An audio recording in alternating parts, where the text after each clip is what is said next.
We have received important information regarding a child abducted in Navajo County.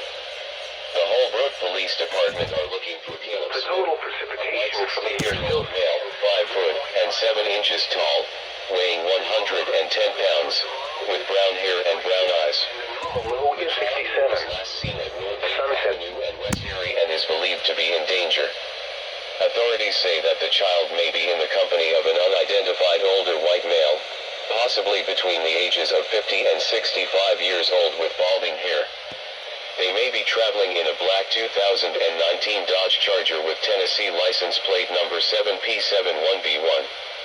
If you have any information on the whereabouts of the child, please contact 911 immediately.